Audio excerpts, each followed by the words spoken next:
to bring the citation and the prize. I will also request our chief guest of the day, Shri Devraj Upadhyay sir, to come forward. I will request our SP sir, Shri Gaurav Upadhyay sir, to also come forward and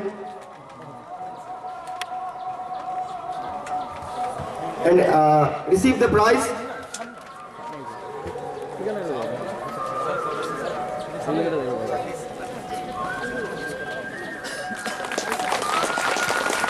So audience are asked to put their hands together. This is a special prize from all of us on behalf of the entire Paragon and Paramount family.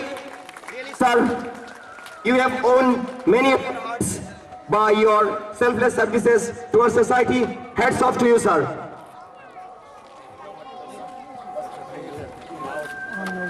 Students, this award will also be consisting of rupees 15,000 in cash. Rupees 15,000 in cash. I will ask the student volunteers to bring the cash money as prize and hand over it to our chief guest of the day, and we will request him to hand over the cash money of rupees 15,000 to our Gaurav Upadhyay sir. I will request student volunteers to bring the citation over here. I will request the student volunteers to bring the citation over here, and I will read out those lines mentioned.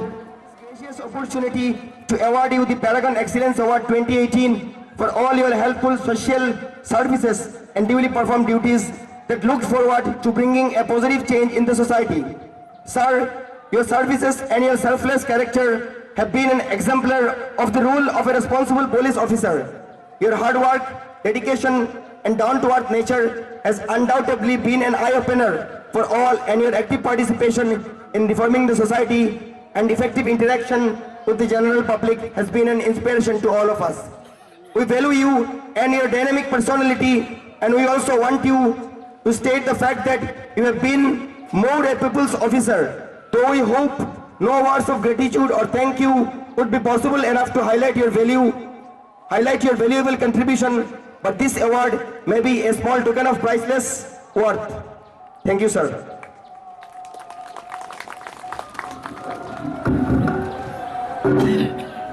Thank you. All other eminent personalities sitting on the dais, my dear guardians of the students, all the family members, most importantly my dear students, this is indeed a very humbling experience. It's a privilege to be standing in front of you here, receiving this award. I hope I deserve it.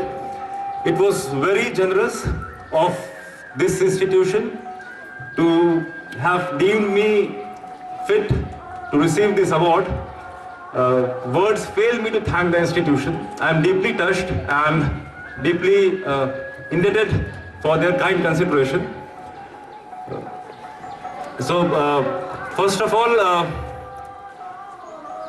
I have been told that this school was established in 2014 and it was named as Paragon. Since we just inaugurated a trilingual magazine, I will keep on switching between different languages. And this institution is a testimony to the fact that this institution has stood by its name. जब से मैं इस school में enter हुआ हूँ, मुझे यहाँ पे जो एकेडमिक ब्रिलियंस नज़र आ रही है, मैं प्रिंसिपल मैम के साथ कुछ टाइम बैठा हुआ था और मुझे पता चला कि यहाँ से बहुत लोग IIT में भी गए हैं, बहुत सारे लोग और भी आगे अपने एंडिवर्स को परस्यू कर रहे हैं. So I think that this school is setting right examples for the public of Badarpur and public of Karimganj and Barak Valley, जिसकी वजह से आज यहाँ के बच्चों के रिजल्ट्स दिन ब दिन अच्छे होते जा रहे हैं. और जो इतनी जेनरस वर्ड्स मुझे बोले गए, people's officer, I wanted to share a small thing. Citation के बाद लोगों ने ये भी बोला था कि मेरा एक फोटोग्राफ था जिसमें मैं पंचायत इलेक्शंस में ज़मीन पे सो रहा था. It was all because of the guidance by my DIG sir. Sir himself travelled from Silchar to Karimganj, और पूरे पंचायत में जब तक वोटिंग का काउंटिंग होता रहा, सर सिलचर से करीमगंज में ही कैंप करते रहे. और सर ने मुझको बोला था कि गौरव, पुलिस की नौकरी में जब भी इस तरह का सिचुएशन हो, जब पूरा डिस्ट्रिक्ट आपसे उम्मीद कर रहा हो कि चीज़ें अच्छी जाएं, तो हमें सिर्फ बेल्ट और जूता खोलने की इजाज़त है, बाकी और किसी लग्जरी की इजाज़त नहीं है। और ये चीज़ को मैंने अपने दिल में बांध लिया था कि सर जब हमारे साथ गाइडेंस के लिए यहाँ पे हैं, तो हम लोग की हिम्मत कहाँ से टूटेगी। And that is how we were successful in handling the elections. So that is why or I had 2-3 more points which I want to discuss with my students. I was told that it's their farewell ceremony also. तो जो भी ये चीज़ है people's choice या जिन चीज़ों के लिए मुझे अवार्ड मिल रहा है, I don't see them something which I did very consciously. ये हम लोगों के अपब्रिंगिंग में, सर्विसेज में ये होता है।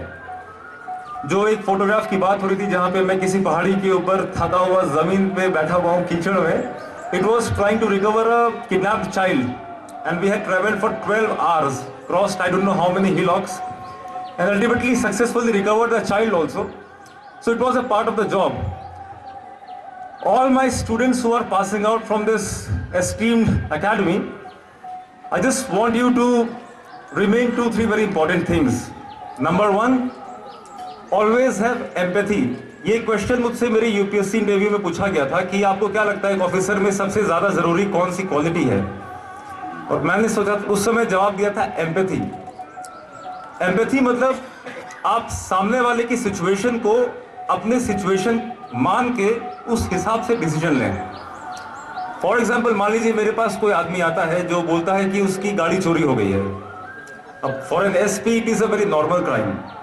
लेकिन मान लीजिए मैं सोचूं कि मैंने भी एक गाड़ी खरीदी थी 2007 में, उसको बहुत संभाल के रखा था और चोरी हो जाएगी तो मैं कितना नर्वस हो जाऊंगा. तो जो आदमी मेरे पास कंप्लेन लेकर आ रहा है उसके लिए वो लाइफ की एक घटना है, ऑल्दो ये एज एन एसपी मेरे लिए रोज 10 घटनाओं की तरह है. तो रिस्पॉन्स हमेशा वैसे देने की कोशिश की जानी चाहिए जैसा अगला आदमी एक्सपेक्ट कर रहा है. तो उम्मीद करूंगा मेरे जितने भी भाई बहन आज यहाँ से पास आउट होकर जा रहे हैं वो इस बात को ध्यान रखें कि एक एम्पैथेटिक लाइजनिंग हमेशा अपने आसपास वालों के साथ बना के रखेगा. उस एक चीज़ को हमेशा अपने साथ रखिएगा. दूसरा, डॉक्टर साहब ने बहुत अच्छी बात बोली, सक्सेस के लिए 3 चीज़ें ज़रूरी हैं, स्ट्रैटेजी, स्मार्ट वर्क और कैलकुलेटेड रिस्क. मैं बोलना चाहूँगा इनसे पहले एक चीज़ आती है और वो है passion for what you want, what we call as there is a calling. Sir ने यह भी बोला था कि हर रिक्शे वाले में, हर आदमी में कोई ना कोई टैलेंट होता है. मैं मानता हूँ हर आदमी के दिल में एक कुछ कर गुजरने की एक कॉलिंग होती है कि मुझे तो ये करना है. मैं आपको 2 छोटे एग्जाम्पल्स देता हूँ. आप लोगों ने कार्ली का नाम सुना है? He was a Hungarian shooter. 1938 में हंगरी का बेस्ट शूटर होता था. उसने सारे नेशनल इवेंट्स जीते हुए थे और सब उम्मीद कर रहे थे कि हंगरी के लिए गोल्ड तो यही लेकर आएगा. ही वॉज इन आर्मी और 39 में एक बॉम्ब हैंड ग्रेनेड को फेंकने के चलते उसका दाहिना हाथ उड़ गया. वही हाथ जिसको इसने 28 साल तक प्रैक्टिस करके हंगरी का बेस्ट शूटिंग हैंड बनाया था, वही उससे छिन गया. अब उसके पास 2 रास्ते थे. एक तो था कि एकदम होपलेस हो जाए कि अब मैं क्या करूं. तो दूसरा रास्ता यह था कि जो उसके पास बचा हुआ है, which was his left hand, उसको अपना हथियार बनाए. वो हॉस्पिटलाइज रहा 1-1.5 महीने. हॉस्पिटल से निकल के वापस उसने अपने लेफ्ट हैंड को ट्रेन करना शुरू किया और जब अगले साल नेशनल चैंपियनशिप हुई वो अकेला अपना लेफ्ट हैंड लेके वहां पहुंच गया. जो साथ के कॉम्पिटिटर्स थे वो उसको देख के हैरान थे. उन्होंने कहा this is a great sportsman spirit, कि तुम इतने चोट खाने के बाद भी आज हम लोगों का हौसला बढ़ाने आए हो. उसने कहा मैं हौसला बढ़ाने नहीं आया, मैं कंपीट करने आया हूं. एंड गेस व्हाट, 1939 में all national championships won by Carly. आगे जाके उसने आंख सेट करी ओलंपिक्स पे. उसने सोचा कि 1940 के ओलंपिक्स में मेडल जीतेगा, लेकिन तब तक वर्ल्ड वॉर शुरू हो गया. वो ओलंपिक चला गया. He again waited. 1944 again world war, Olympics चले गए, लेकिन उसने अपना फोकस नहीं खोया. 1948 अब कार्ली की उम्र 38 इयर्स थी. कंपटीशन में बहुत सारे यंग लोग और इंक्लूड हो गए थे, और ज्यादा प्रोफिशिएंट और ज्यादा प्रैक्टिस. लेकिन उसने अपना जज्बा नहीं छोड़ा, उसने अपना पैशन नहीं छोड़ा, and he one gold in 1948 and he again went ahead and won gold in 1952. He is the only man who has won in gold medal in his event twice. ये होता है कुछ कर गुजरने का जज्बा। उसके पास बहुत बहाने हो सकते थे कि मेरा हाथ चला गया है, अब मैं पेंशन लूंगा, बेनिफिट्स लूंगा, घर में बैठ जाऊंगा, but he wanted to be the best shooting hand in the world. He did it despite all limitations. Likewise, एक माउंटेनियरिंग